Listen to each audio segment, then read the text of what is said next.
Auditeurs et auditrices de ce rap de merde, salut, c'est le chroniqueur sale. Quelle tristesse, les fans de la section d'assaut, les nostalgiques quoi, se sont mangés une douille incroyable ces derniers jours. Mais encore s'ils s'étaient fait couiller comme ça en restant chez eux sans rien dépenser, devant Spotify, j'en parlerai même pas. Mais là c'est pas la même chose parce qu'on leur avait un peu promis un truc qui est finalement pas arrivé. Alors je remets dans l'ordre rapidement. La section d'assaut, groupe mythique pour beaucoup de gens qui a connu un immense succès au début des années 2010, n'a plus rien sorti en groupe depuis 10 ans. Très vite chaque membre s'étant plutôt concentré vers sa carrière solo avec plus ou moins de succès selon chacun. Et après maintes et maintes rumeurs, plusieurs démentis, puis encore de la rumeur, l'un qui dit quelque chose, l'autre son contraire. Une reformation du groupe a finalement été officialisée à l'occasion de l'annonce d'une grande tournée avec en point d'orgue 2 grosses dates à la Défense Arena. C'est beau. Et c'est encore plus beau pour les fans qu'en plus de la retrouvaille sur scène, il devait y avoir la retrouvaille studio avec la sortie d'un nouvel album, Le Retour des Rois, carrément, qui devait être vendu uniquement en physique lors des dates de concert, sur place, à compter du 14 mai, date du premier U Arena.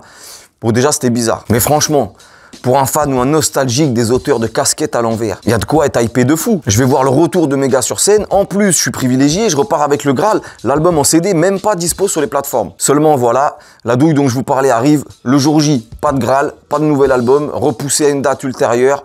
Pour la énième fois. Gims avait vendu le concept en disant que ça serait un produit collector. C'est comme si tu vas au musée voir un chef-d'œuvre. Mais là, les musées, ça serait dans toute la France, avec le musée central à la Défense où on va livrer le produit le 14 mai. Bon, déjà, le truc, c'est qu'au musée, on livre pas de produits, on expose des œuvres. Déjà, dans le choix des mots, c'est maladroit ou révélateur. Mais de toute façon, il n'y a pas eu de livraison, personne ne pourra juger le fameux produit. On peut pas savoir si le mot collector ou chef-d'œuvre qui ont été utilisés aussi sont vraiment adaptés là. Mais qui peut vraiment croire ça, franchement? À part un fan absolu, qui peut vraiment avoir l'espoir d'un bon album là? Évidemment je peux me tromper, mais pour moi aujourd'hui qu'est-ce qu'on peut vraiment en attendre?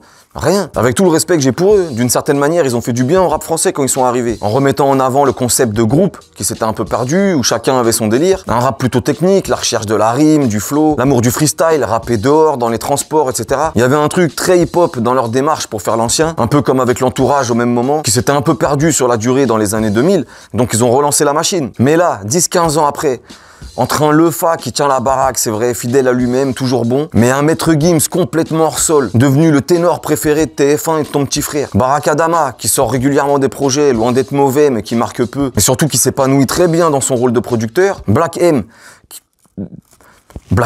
et j'en passe, les autres se sont fait plutôt discrets.